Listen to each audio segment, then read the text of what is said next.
Hey guys, welcome to baking for my small bakery. We are doing a new flavor. We're doing pumpkin spiced cinnamon rolls today. So I'm going to show you the whole recipe and how I make them for all of my customers. We're doing a double batch today. So the recipe that I will have in the description is half of this, just so you know. I have a base recipe that I do, and then all of my seasonal inclusions I just kind of measure with my heart and go until my ancestors say stop.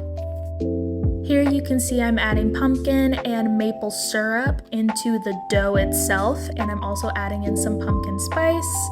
I did forget to add in baking soda to this recipe, so you'll see me add that in later. I added some oat milk because I basically did half of my moisture in pumpkin, so I only added a little bit of oat milk this time.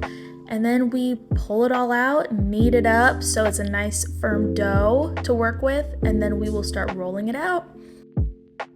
I tend to try and get it as much into a rectangle that I can, and that usually takes me a little bit. And then from there, we add in the filling. I just spray all of the stuff on just as is. I don't make a paste or anything. So I do cinnamon, a layer of brown sugar, and then I put a couple rows of maple syrup in the middle. And as I roll it up, that pushes the maple syrup out to the outer layers.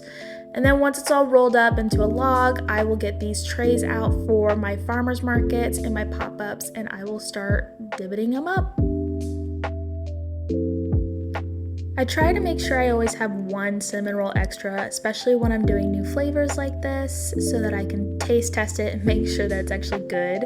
And then from here, we're starting to work on the glaze. So I just do a powdered sugar, which is just my granulated sugar and cornstarch with maple syrup and a little splash of oat milk into that icing. So that icing is gonna harden once it's on, and then I will just go and I will drizzle it on top of everything.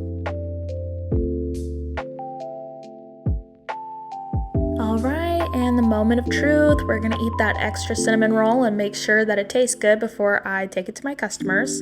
It was so good, so fluffy, so buttery.